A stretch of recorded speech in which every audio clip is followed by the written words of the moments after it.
Abra sua Bíblia comigo em Filipenses capítulo 2.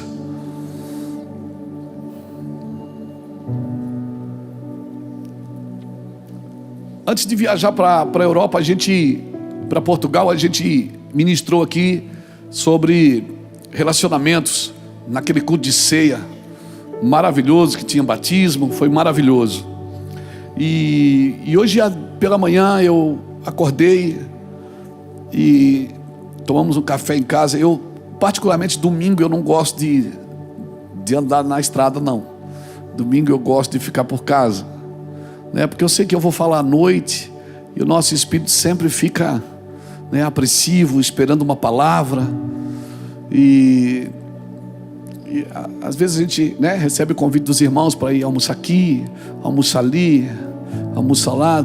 Tem gente que pensa que pastor só come, mas pastor ora também, né? Mas come, mas ora. E às vezes domingo a gente sempre vai quando é pertinho de casa, quando é ali rapidinho. Mas domingo eu gosto de ficar em casa, eu gosto de abrir a Bíblia, né? Eu gosto de ficar ali fazendo o quê? Nada. Eu gosto de ficar sem fazer nada, recebendo uma mensagem, uma palavra. E hoje, nesse momento assim de meditação, eu tenho percebido que as pessoas estão perdendo o lugar de meditação. Vou orar e Deus me dá uma palavra, faz aquele lanche na hora ali e já prega. Às vezes a gente não medita numa palavra, né? Eu gosto, às vezes eu fico 3, 4 meses no mesmo versículo. Eu gosto de meditar, de construir, de ficar pensando, pode ser assim, pode ser assim também, pode ser daquele jeito. Eu não gosto de fechar parênteses, eu gosto de deixar, né, com reticência, assim, vai que pode ser de outro jeito, né? Mas hoje Deus falou muito forte comigo sobre relacionamentos saudáveis. Você percebe que o mundo está caminhando para um lugar que as pessoas não têm mais paciência uma com as outras. Ninguém gosta de ouvir a história de mais ninguém, irmão. As terapias estão cheias de gente querendo falar. Às vezes as pessoas param na nossa frente como pastor, elas só falam, a gente não fala nada. No final ela abraça a gente e diz, obrigado pastor, foi uma bênção. Eu não falei nada, mas está tudo bem. Na realidade eu só queria falar. Então, né, os consultórios estão cheios, as terapias estão cheias, as salas de aconselhamento não para de gente. A gente estava na casa do oleiro agora, com 140, né, pessoas, 140 pessoas, líderes de todo o Brasil, inclusive de fora do Brasil. E todo mundo tem uma necessidade, inclusive nós que somos pastores temos uma necessidade de conversar, né? Todo mundo quer 10 minutos, mas você nunca resolve em 10 minutos, não é? Nunca resolve. Mas, então, o Senhor tem falado muito comigo sobre isso, sobre relacionamentos saudáveis. Eu queria compartilhar com você usando esse texto de Filipenses capítulo 2, que diz assim, o versículo 1: se há, pois, alguma exortação em Cristo, alguma consolação de amor, alguma comunhão do Espírito, se há entranhados afetos e misericórdias, completai a minha alegria, de modo que pensai a mesma coisa, tenhais o mesmo amor, sejais unidos de alma, tendo o mesmo sentimento. Nada façais por partidarismo ou vanglória, mas por humildade, considerando cada um os outros superiores a si mesmo. Não tenha cada um em vista o que é propriamente seu, senão também cada qual o que é dos outros. E aí Paulo começa a usar a figura de Cristo aqui para exemplificar tudo. Ele diz, segue esse modelo.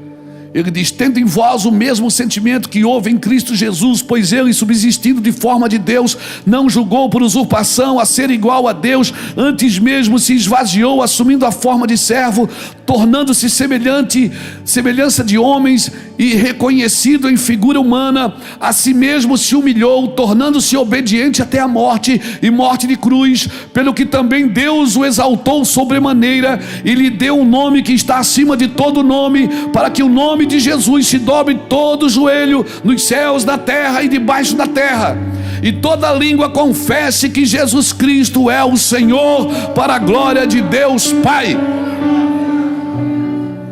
Aleluia. Segundo a teologia, talvez Filipenses foi a penúltima carta que Paulo escreveu. A última, acredita-se que foi 2 Timóteo, quando ele diz: combati o bom combate, acabei a carreira e guardei a fé. E se é isso mesmo, se é dessa forma, se a teologia mesmo está certa e correta, acreditamos, Paulo escreveu essa carta quando ele estava preso, e ele está dando instruções de prática de vida. Ele disse: olha, se há alguma motivação por estar em Cristo, há alguma consolação que vem do amor, há alguma comunhão no Espírito, há alguma compaixão e afeição, então completem a minha alegria, concordando sinceramente um com os outros, amando-se mutuamente, trabalhando juntos com a mesma forma de pensar, em um só propósito. E ele diz: não seja egoísta, não tente impressionar ninguém, seja humilde e considere os outros mais importantes que você. Porque se tem uma forma de você se manter na humildade, é considerando o outro maior. Não é se inferiorizando, irmãos. Não é se inferiorizando, até porque humildade não é pensar menos de si, é pensar menos em si. Você sabe quem você é, mas você não pensa só em você. Você sabe que você é capaz, mas você usa a capacidade que Deus te deu para servir a mesa de outros. Isso é sinônimo, isso é padrão de humildade. E aí Paulo, para exemplificar tudo, ele bota Jesus e diz assim: ó, que vocês têm o mesmo sentimento que Cristo, que era Deus, que não tomou por usurpação ser igual a Deus, se esvaziou, desceu da sua glória, tomou a forma de servo, de homem, foi obediente até a morte, e morte de cruz. E Deus sabe o que fez? Deu um nome que está acima de todo nome, a qual um dia todo joelho se dobrará e toda língua confessará que Jesus Cristo, Ele é o Senhor. Então diga para alguém que está do seu lado: você tem um modelo. Você tem um modelo, o modelo é Cristo. A escola de amor de Cristo é o seu modelo. Muitos personagens bíblicos podem ser a minha inspiração, podem ser os meus exemplos, mas eu preciso até separar a vida de Paulo da doutrina de Paulo, porque não significa que eu tenho que viver tudo que Paulo viveu, porque tem lugares que não está no campo da doutrina, está no campo da vivência. Agora, a escola de amor é a escola de Cristo. A escola de amor é a escola de Cristo. E eu vou te falar uma coisa: lição do amor se aprende em meio a mentiras, a calúnia, a difamação, a perseguição. A lição do amor se aprende nesses lugares. Porque você ora, faz campanha de oração e você diz: Deus, me dá a tua graça. E Deus diz: espera aí, eu vou dar. Você diz: Senhor, me dá do teu amor, Senhor, eu quero amar como o Senhor ama. O Senhor diz: ah, você quer amar como eu amo? Tá bom, Judas vai te visitar essa semana.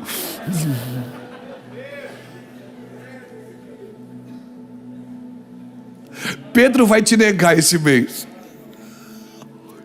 E Tomé, que andou com você 3 anos, vai dizer que não acredita em nada que você diz. A escola do amor se aprende nesse lugar. Na realidade é que nós queremos uma vida preservada, irmãos. Por isso eu vou dizer com todas as letras, me entenda no seu espírito: o evangelho que não ensina você a negar a si mesmo não pode ser de Cristo. O evangelho que não ensina você a morrer pela causa de Cristo não pode ser de Cristo. O evangelho onde você é o centro das atenções não pode ser de Cristo. O evangelho que não ensina você a morrer para o eu, para o ego, para o orgulho, porque Deus está disposto a destruir tudo que nós estamos construindo sobre o orgulho. Jesus: ah, mas pastor, é difícil demais amar, porque eu já amei e me estrepei. Vai se estrepar de novo. Ninguém diz amém. A pessoa mais vulnerável que eu conheço é Jesus Cristo, mas nunca deixou de amar, porque foi negado, foi traído, foi cuspido, foi vendido. Nunca deixou de amar. Por quê? Porque Ele é amor. E amar é correr riscos de sofrer de novo. Confiar é correr riscos de se decepcionar de novo. E aí você sofreu numa coisa, sofri no casamento, não acredita mais no casamento. foi traído na empresa, não acredita mais em ninguém. Não, eu não confio em ninguém. Não olha para mim assim. Porque a gente vai colocando muros de proteção para não se ferir de novo. Mas essa é a pedagogia de Deus. A pedagogia de Deus você aprende no meio da dor, no meio da tristeza, no meio da decepção, e você tem que continuar ali firme, amando. Porque, meu irmão, a glória de Deus não está no primeiro tapa, está no segundo. E se alguém te ferir uma face, você faz o quê? E você dá outra, porque você vai conhecer a glória de Deus no segundo. E se alguém te convida para uma milha, você diz, eu não vou mais, você vai à segunda, porque a glória de Deus está na segunda. Quem entende isso vai ser abençoado na vida. Quem entende isso vai ser abençoado na terra. Mas não. Pessoa tira a capa da gente, a gente, não, aqui ninguém toca mais. Não, dá a túnica. Tirou a capa, dá a túnica. A glória de Deus está nisso, irmãos. Jesus é a pessoa mais vulnerável que eu conheço, mas não deixou de amar ninguém, não deixou de acreditar em ninguém. Meu irmão, o cara que tem a capacidade de ir atrás do Pedro que o negou, chamar Tomé para botar a mão, diz, põe a mão aqui, Tomé, seu incrédulo.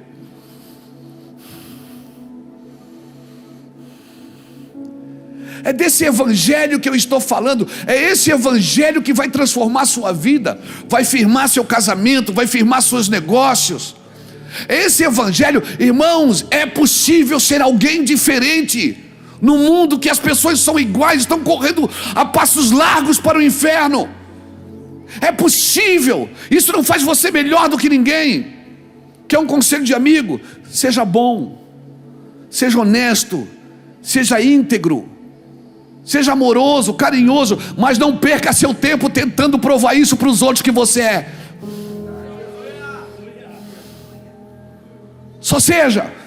Só faça. A lição de casa é essa, só faça a lição de casa. Olha, irmãos, talvez eu tenho 57 anos. A nossa geração, os pastores mais, não vou falar velho, que essa palavra, né, irmão, mais experientes. Talvez a gente foi a última geração que matou leão e urso sem ligar uma câmera. Talvez a gente foi a última geração que fez muita coisa que ninguém viu. Hoje a pessoa vai orar, tem que ligar a câmera para mostrar para os outros que está orando.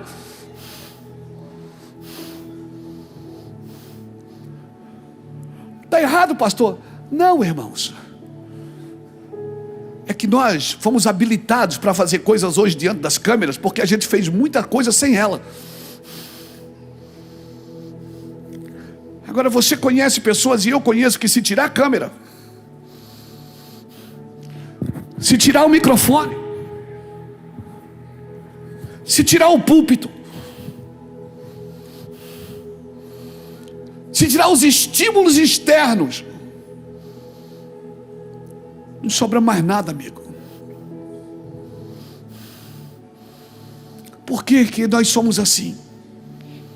Por que a gente tem dificuldade de fazer alguma coisa para alguém quando não tem ninguém vendo? Quem sabe nós somos os mais necessitados do que as pessoas que estamos servindo. Quem sabe achamos que estamos servindo eles para suprir as suas carências. Quem sabe os carentes somos nós, que temos que fazer para mostrar. Não, irmãos. Quando Davi foi matar o gigante, já tinha plateia. Mas Deus está te chamando para viver uma vida sem plateia. Deus está te chamando para viver uma vida sem aplausos. Homens de Deus estão atrás de almas, não de palmas. Mulheres de Deus vivem por almas. Vá servir alguém. Quando você for levar um prato de comida, quando você for ajudar alguém, uma cesta básica, um sacolão, como a gente diz aqui no sul, Não precisa ligar a câmera. Leva o seu coração antes de levar a sua câmera. Você pode até mostrar para os outros que você está fazendo para arrecadar mais. Ó, eu estou fazendo isso, se você quiser dar mais recursos, a gente vai fazer mais. Ok, isso é lindo. Mas Deus está te chamando, sabe?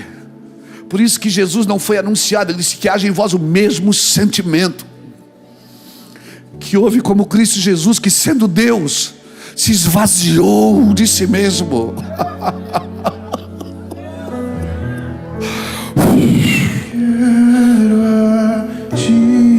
Se esvaziou de si mesmo, tomou a forma de servo e foi obediente até a morte, morte de cruz. Não anunciou a sua vinda, nem o clero sabia que ele estava chegando. Quem tinha a Torá na mão não percebeu que ele estava chegando na terra. Sabe onde está o seu caráter? Está firmado em lugares. O que você faz quando não tem ninguém vendo? Você realmente é aquilo ali. Você é o que você faz quando não tem ninguém vendo.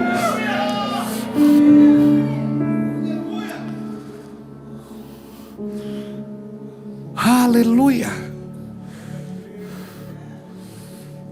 Oh, aleluia. Irmãos, a maior arma contra a nossa vulnerabilidade é o nosso orgulho. Porque o orgulho não me deixa ser livre para amar a todos. O meu orgulho quer dizer quem merece o meu amor e quem não merece. O meu orgulho me garante, e se tem uma coisa que todo mundo tem de sobra é razão. Todo mundo tem razão. Todo mundo que acha que tem mais razão do que o outro. Então, querido, anota isso aí, porque isso vai te ajudar.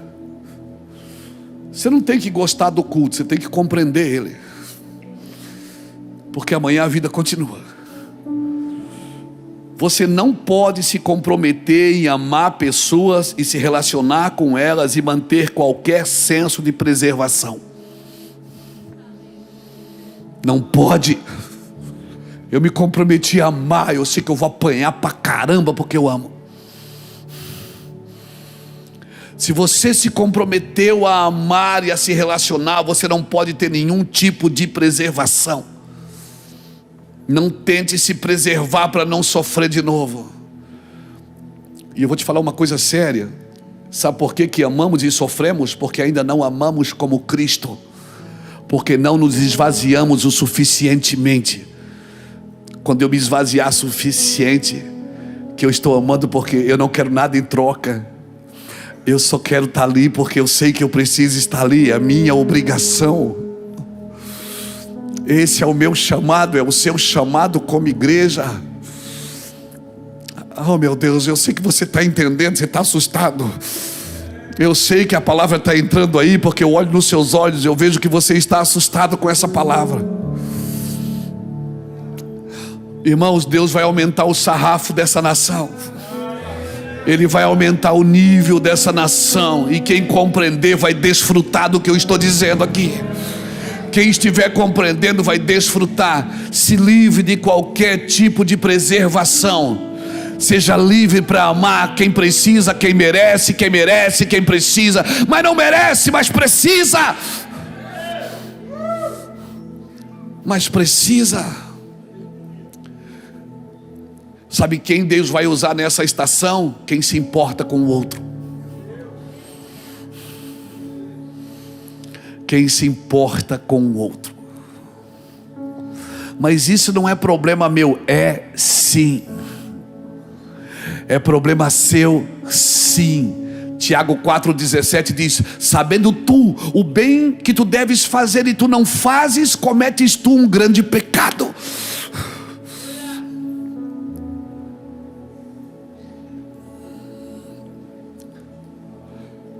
Se tu sabes que tu tens que fazer e tu não fazes, mas ninguém pediu, não precisa pedir, bebê.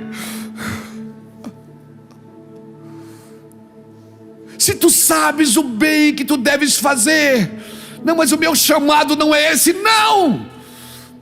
Eu sou empresário, não tem nada a ver, não sou pastor Luiz, eu sou empresário.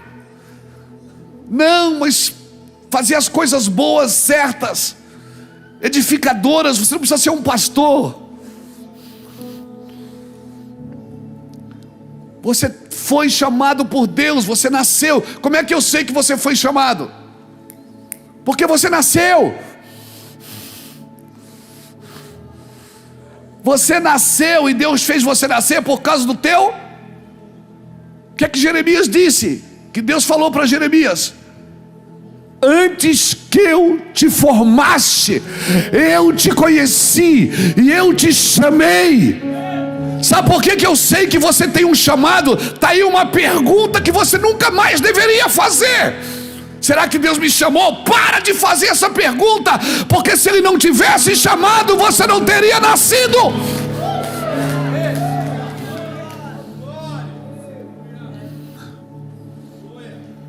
Antes que eu te formasse, eu te chamei, eu te escolhi, e as nações te dei por profeta. Não, mas eu não sou pastor, eu não sou pregador, eu trabalho com finanças, eu estou estudando lá em Wall Street. Eu não tenho nada a ver, meu negócio é mercado financeiro, meu negócio é moda, pastor, eu sou modelo, eu sou arquiteto, eu sou médico, eu não tenho nada a ver com isso. Como que não, filho? Você foi chamado. Você foi chamado.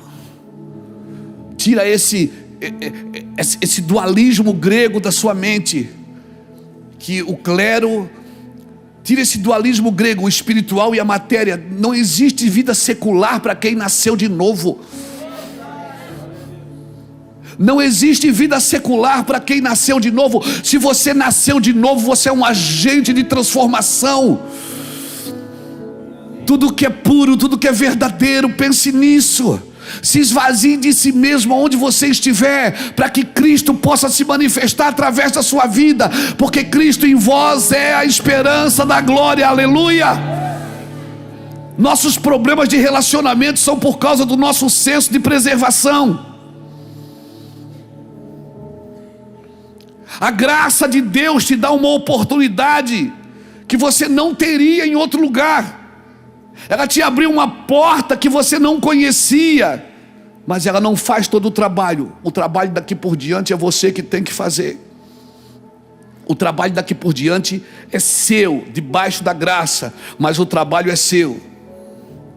Infelizmente, muitos de nós não experimentamos a graça e a verdade genuína nos relacionamentos, por causa do quê? Da dor e da decepção passada.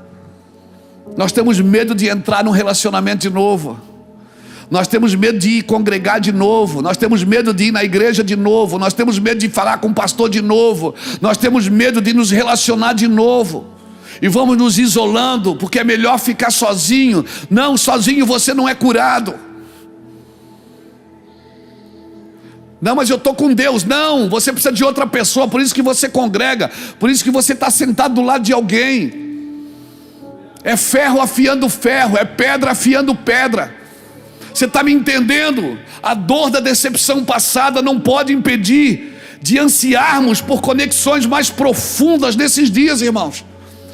Já sofri com meu pai, já sofri com a minha mãe, já sofri na minha família. Deus me livre de ter família.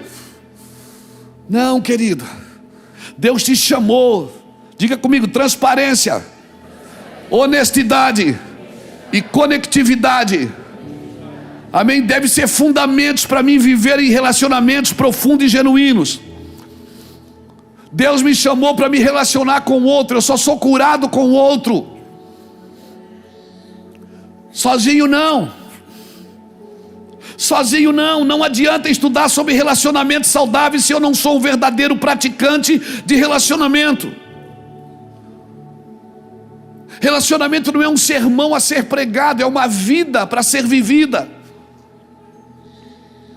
Tá, pastor, então que tipo de relacionamento é necessário?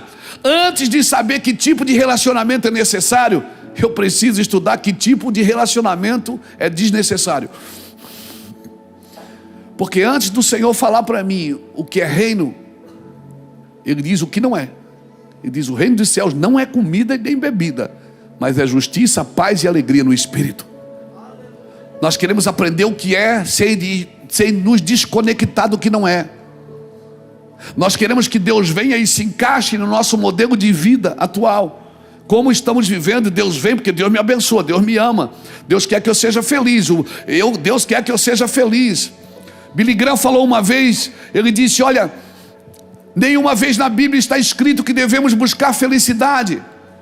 Felicidade você não busca, você encontra quando você pratica os princípios de Deus. Se você praticar os princípios de Deus, meu irmão, na família, nos negócios, porque todo lugar tem um princípio de Deus. Não existe vida secular. Se você é um crente, você negocia como a cabeça de um crente. Se você vende, se você compra, se você negocia, se você empresta, se você adquire, se você financia, qualquer coisa que você faz, você deve se perguntar: isso é edificante ao Senhor? Isso não vai envergonhar o nome do meu Jesus? Aleluia! Irmãos, anota isso. Humildade nasce de dolorosas experiências. Pastor, não, mas eu não quero viver isso. Humildade só nasce de dolorosas experiências. A graça divina fortalece os relacionamentos. A sabedoria tem que ser prática, porque se você quer se relacionar, você tem que ser sábio também. Nem tudo você fala, nem tudo você deve deixar de falar, mas nem tudo você fala. Ah, mas eu sou sincero. Às vezes não é sincero, é grosso.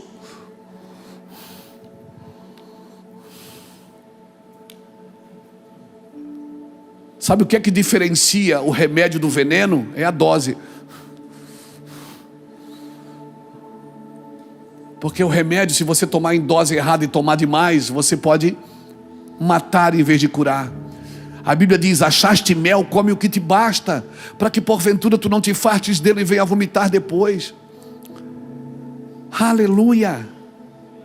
A graça divina, a sabedoria prática, o poder da honestidade nas palavras e as verdades praticadas e aplicadas em amor, irmãos, isso fortalece os relacionamentos. Como é que eu vou ser honesto? É você abraçar a pessoa e dizer: querido, você não vale nada, mas eu gosto de você.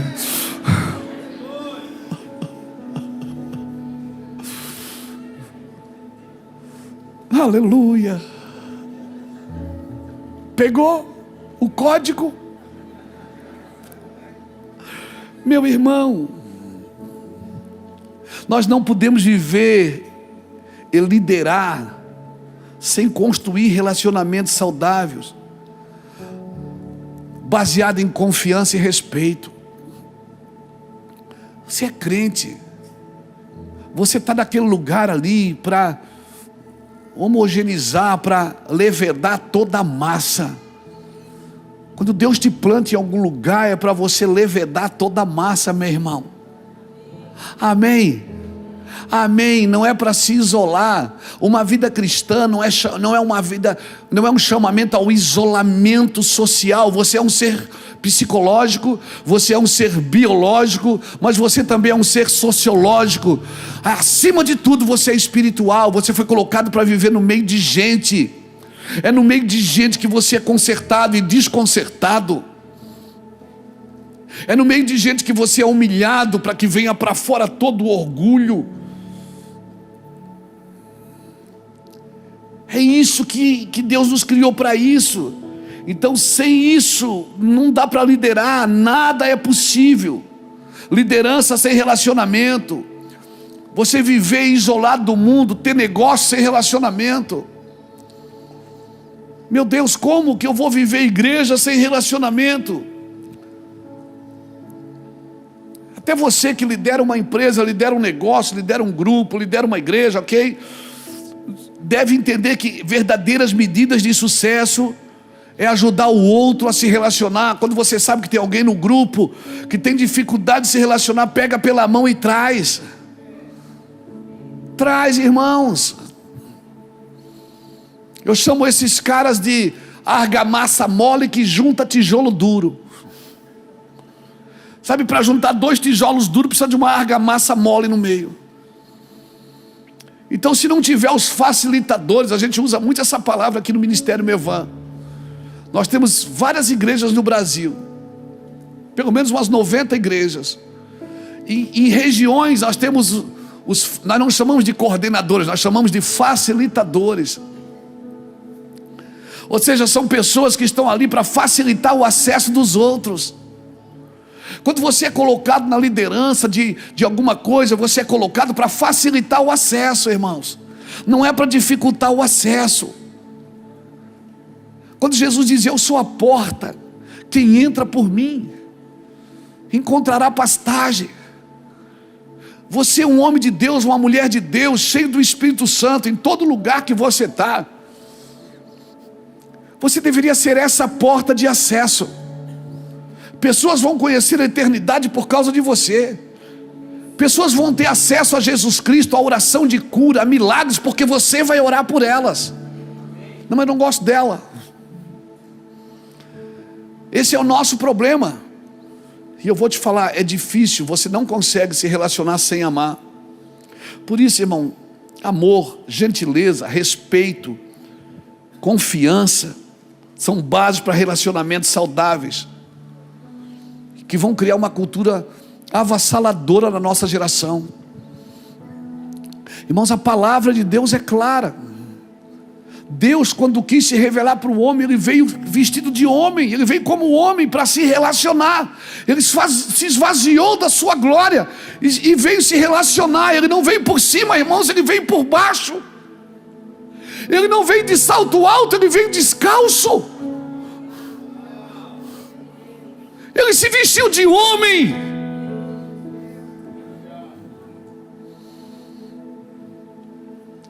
Às vezes eu conheço pessoas, irmãos, que quando tem um cargo de liderança em qualquer lugar, numa empresa, num negócio, num comércio, pronto, acabou. Ninguém mais tem acesso à vida. Não, irmãos. Sabe aonde as regras são fortes? Aonde os relacionamentos são fracos. Onde tem relacionamento, uma casa que tem relacionamento, marido, esposa, filhos, pais, até o cachorro, irmão, se relaciona, não tem muitas regras, porque todo mundo sabe as suas obrigações, os seus limites e as suas ações. Por isso que todo lugar, se percebe, todo lugar que a regra é forte, o relacionamento é fraco. Mas todo lugar que o relacionamento é forte, não precisa de muitas regras, irmãos. Não precisa de muitas proibições. Proibido, proibido, proibido, proibido, proibido. Não.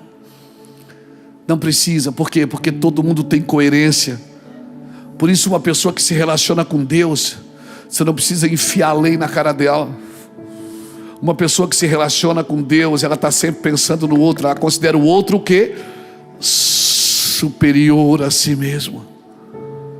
Mas quem esse cara pensa que eu sou? Ele é superior a você.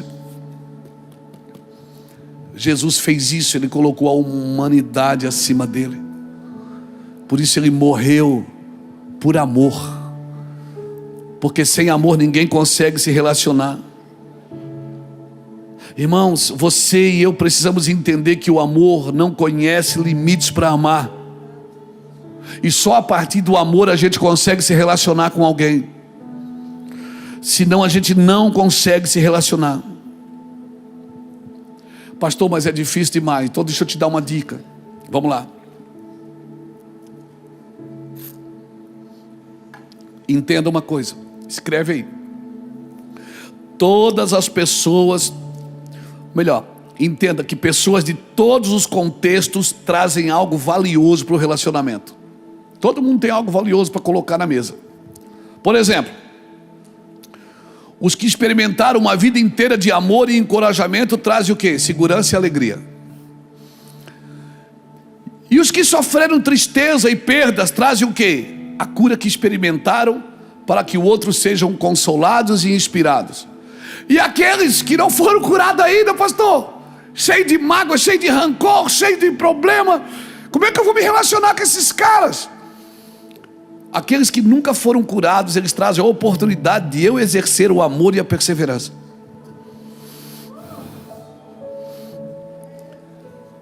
ou daqui para lá, ou de lá para cá, ninguém perde a viagem, todo mundo ganha. Porque quando você se relaciona com alguém que precisa mais de você do que você dele, você está exercendo a sua capacidade de perseverar e de amar quem não tem nada para te dar em troca.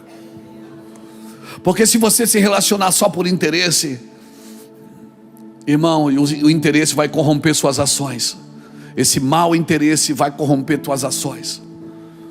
Por isso, os que sempre foram criados, vida boa, tá tudo certo, né? Meu irmão, foram criados em ninhos, abençoados, né? Experimentaram a vida inteira de amor, de encorajamento, de segurança. Eles trazem o que para o relacionamento? Trazem segurança, trazem alegria. Aqueles que sofreram pra caramba e foram curados, esses trazem as suas experiências de cura para poder curar os outros. Ele até testemunha, sabe? Eu era assim, mas daí Jesus me libertou, né? Eu era bêbado, vivia drogado, mas agora Jesus mudou minha vida. E pronto, eles também têm o que dizer. E aqueles que não foram transformados ainda, aqueles são usados para me transformar.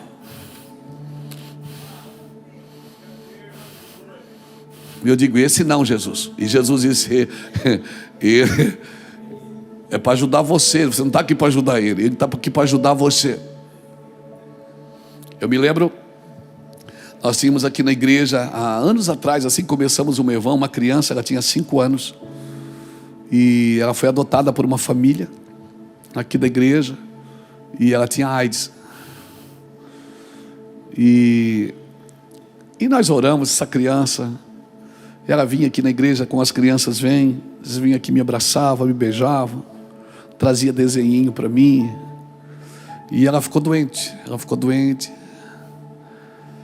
e ela morreu. No velório lá, aquele caixãozinho branquinho. Eu fui lá no velório, aquela família toda desconsolada ao redor daquele caixão. Aí eu entendi porque que Jesus disse que é melhor ir na casa de luto do que na casa de festa. E eu vi aquele marido, aquela mulher abraçados, chorando. Vi aqueles filhos todos, os filhos biológicos, todo mundo chorando, abraçado. Eu disse, Deus, por que o Senhor... Pô, eles fizeram bem para essa criança, eles adotaram ela. Eles queriam dar vida para ela. E ela passou 2 anos com eles e morreu. Olha, Senhor, que tristeza. Por que eles tiveram que viver isso? O Senhor disse, ela veio aqui para curá-los. Ela foi o meu bisturi, Luiz, para abrir essa família, para ensinar para eles o que é amor. Eu enxuguei minhas lágrimas e já preparei o sermão para pregar no velório. Ai, irmãos, Deus não perde viagem. Sabe qual é o nosso problema? É que eu e você só vimos coisa ruim no meio de coisa boa. A gente vê uma coisa boa, mas a gente sempre acha uma coisa ruim para criticar. Deus quer nos ensinar a ver coisa boa no meio de coisas ruins. Deus quer que a gente olhe sem nenhuma esperança para aquilo, e Deus disse, eu vou te mostrar onde está a minha esperança ali. E eu vou levantar ali com esperança. Então eu olho para que Deus abra os seus olhos espirituais, cristão, e você comece a ver coisas boas no meio de coisas ruins. Eu só estou aqui pregando porque eu tenho uma esposa que viu coisas boas no meio de coisas ruins. Você só está aqui porque você viu coisas boas no meio de coisas ruins. Muitas coisas não aconteceram na sua vida, mais derrotas, porque você aprendeu a ver coisas boas no meio de coisas ruins. Que Deus abra seus olhos espirituais. Amém. Pare de esperar resultados imediatos. A vida com Deus é uma vida contínua, irmãos. Amanhã tem o evangelho da segunda-feira. Amanhã não tem pastor Luiz pregando para você e você dizendo, oh, que bênção. Amanhã é você e Deus. E amanhã você vai chegar no trabalho, sabe? Pessoas vão querer puxar seu tapete, pessoas vão querer o seu lugar, sabe? Você vai ser tentado amanhã a fazer coisas erradas.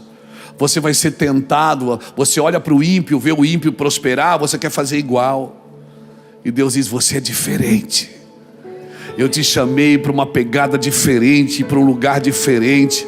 Eu te chamei para andar numa dimensão diferente. Depois você lê Salmo 37. Depois você lê Salmo 73. Quando Davi diz: eu olhei para o ímpio e vi que ele prosperava. Então eu disse: até quando tu prosperarás a vida do ímpio? Ele disse: até que eu entrei na casa do Senhor e vi o fim deles.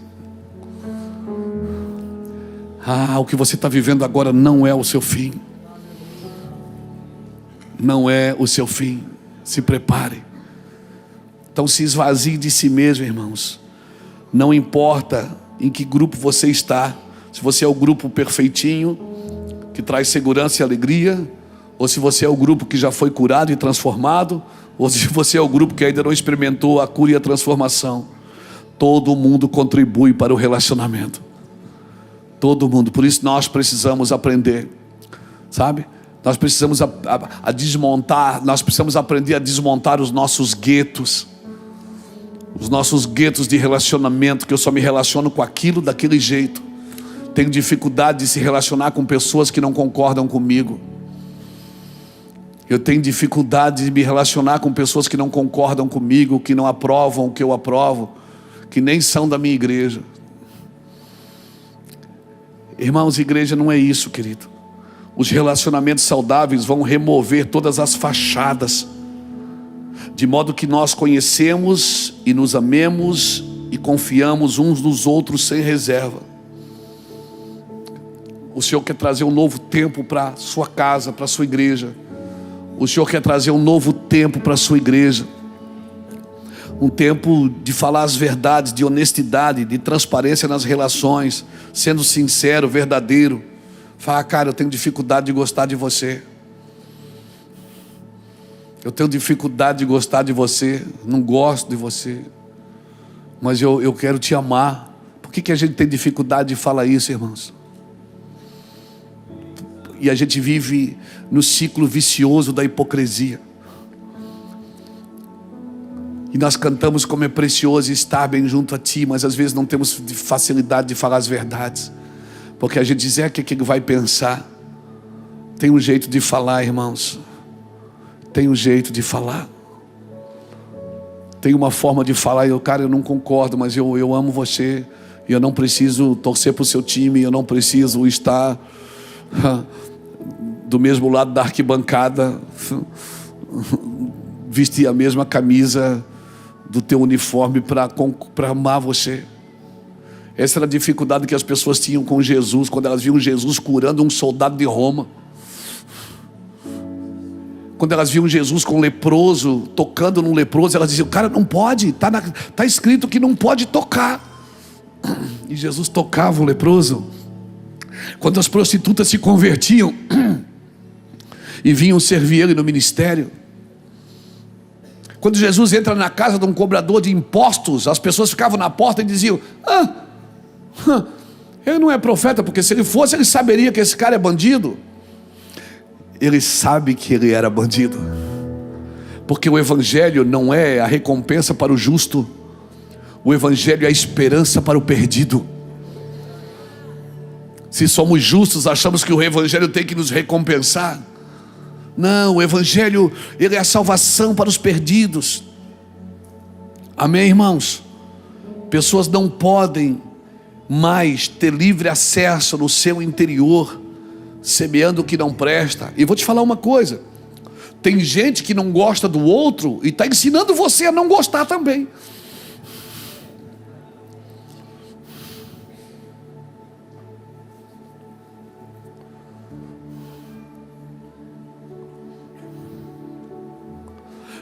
Tem gente que diz: se você quer ser meu amigo, você não pode ser amigo dele.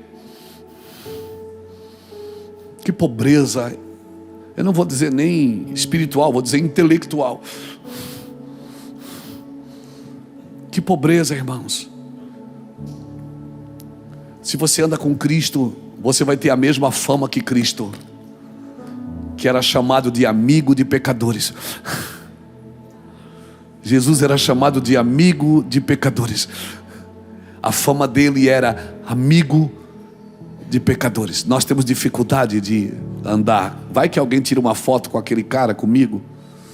Já pensou? Nós temos dificuldade. Pessoas deixam de ouvir você porque você não concorda com o que elas pensam. Que pobreza, irmãos. Todo mundo tem algo que não concorda, ok? Você concorda com isso? Que todo mundo tem algo que não concorda?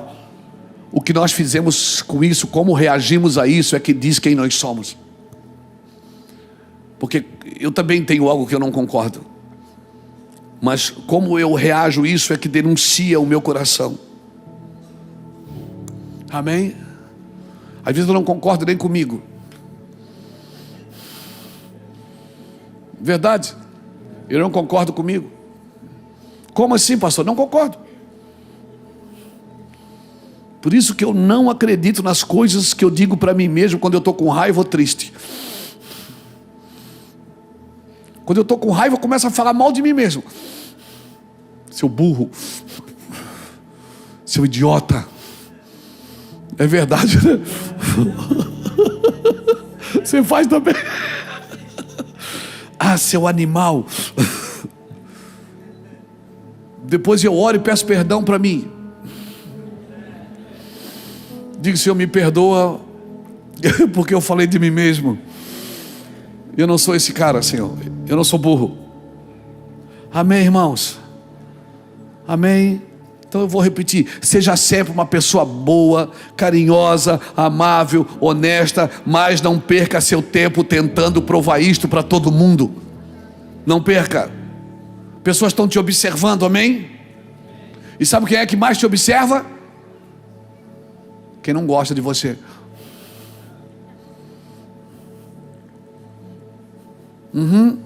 Pegou o código? Quem mais te observa é quem não gosta de você. E cada pessoa te enxerga com os olhos que ela tem, meu irmão.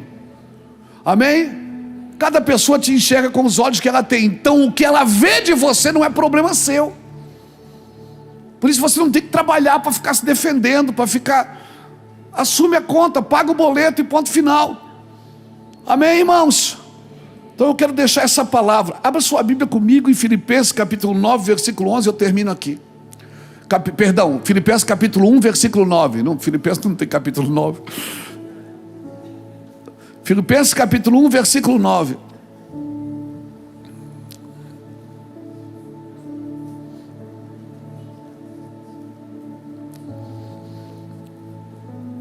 Eu vou ler Filipenses 1, de 9 a 11, que diz assim: que o vosso amor aumente e vocês continuem a crescer em conhecimento e discernimento. Eu quero que vocês compreendam o que verdadeiramente importa, para que vocês vivam de modo puro, sem culpa, até o dia que Cristo voltar. E que vocês sejam sempre cheios de frutos de justiça que vêm por meio da vida de Cristo em vocês. É isso que Paulo está falando. Então, por favor, querido, por favor, se relacione com Cristo. Se esvazie de si mesmo. Tome a forma de servo, seja obediente até a morte, morte de cruz. Se esvazie de si mesmo. Eu estou pregando hoje para crente, irmão. Jesus não espera nada de quem é de fora. Por isso, quando ele falava, os discípulos perguntavam assim, Mateus 13, de 12 a 23, Jesus está pregando e os discípulos depois perguntam: Senhor, por que o Senhor fala com eles assim, com a gente o Senhor fala de outro jeito? Ele diz: porque que os que estão de fora, eu falo de um jeito, mas vocês que estão dentro, irmão, você está dentro. A mensagem para você não pode ser a mesma mensagem para uma pessoa que não conhece Jesus, irmãos. Porque é com você que Jesus tem planos. Os planos de Deus é com os discípulos. Os planos de Deus é com os discípulos. Então eu preciso pensar nisso, irmãos. Eu preciso me esvaziar de mim mesmo. Eu também tenho vontade. Você não tem vontade de fazer umas coisas? Tem ou não tem? Você faz, mas você tem vontade. Tem vontade? Quem essa semana teve vontade de bater em alguém, mas não bateu? Levanta a mão. E quem bateu? Não levanta não. Levanta a mão que está filmando. Você teve vontade de bater, mas não bateu? Mas teve vontade. Faltou pouco. Muito pouco. Então você venceu, você é um vencedor. Aleluia. Aleluia. Pecar, quem teve vontade, não levanta a mão, irmão, para não dar BO aí com quem está do seu lado. Quem teve vontade de pecar, mas não pecou, venceu, lutou, suou, saiu, respirou fundo e voltou a conectar com Deus. Quem teve? Quem teve vontade de falar você acha que eram as verdades, mas não era só verdade, era mágoa. Quem teve vontade de xingar alguém? Quem essa semana quase brigou no trânsito?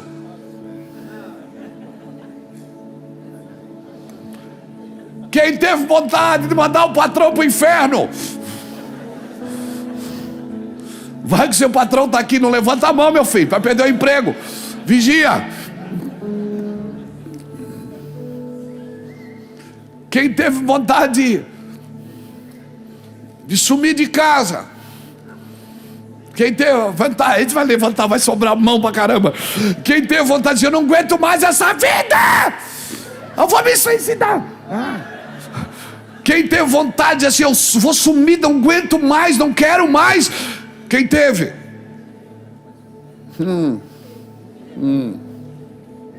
Você está na lista dos perseverantes, daqueles que acreditam que Deus tem mais do que isso para você. Amém? Não se sabote, irmão. Seja humano.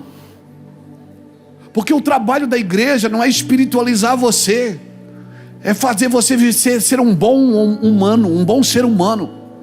O trabalho da igreja, do pastor, não é espiritualizar.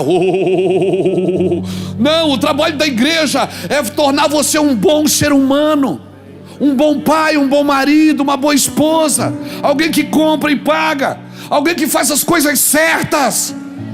Esse é o trabalho do homem de Deus, da mulher de Deus. Esse é o trabalho da igreja. Jesus disse para Pedro: Pedro, o diabo queria peneirar você e eu vou deixar. Porque quando você se converter, Pedro, você ajuda seus irmãos. Sabe quem é que pode ajudar seus irmãos, irmãos? Quem é convertido. Porque quem não é convertido também ajuda, mas ajuda por interesse. Mas quem é convertido ajuda sem nenhum interesse. E Jesus falou: Pedro, quando tu te converteres, ajuda teus irmãos. É por isso que nós estamos aqui, irmãos, na igreja. É por isso que as pessoas lutam. Há uma grande, sabe, há uma grande força das trevas para tirar as pessoas da igreja, para que as pessoas não tenham mais esse tipo de comunhão, de sentar para ouvir, de parar para ouvir.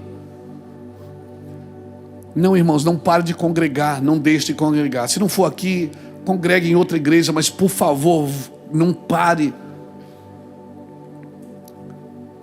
E outra coisa que eu diria para você, para a gente ir embora: não procure uma igreja perto da sua casa, procure uma igreja perto da Bíblia.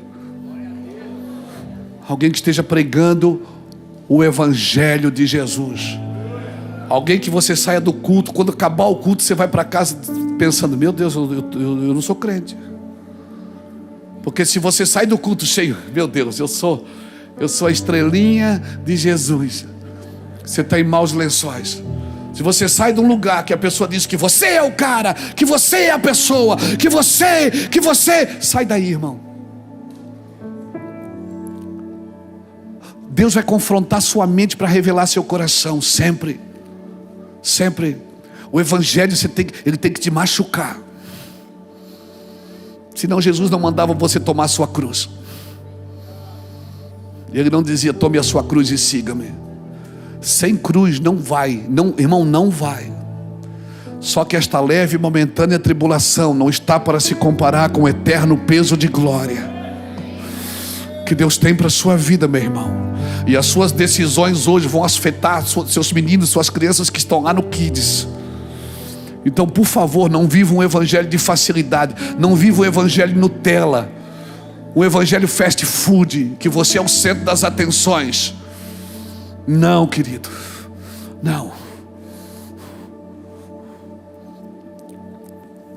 Não se ofenda comigo, mas se ofender, hora que passa. Se você não quer ser transformado, não venha mais aqui. Porque eu não estou pregando o evangelho para facilitar as coisas para você. Eu estou dizendo que tudo que você vai ser, vai ter e vai fazer, já está com você. E você só precisa olhar para você como Cristo olha. Tirar tudo aquilo que não é dele da sua vida. Se você quer só uma oração de bênção, só uma massagem no ego, esse não é, Mevan, não é esse é o lugar.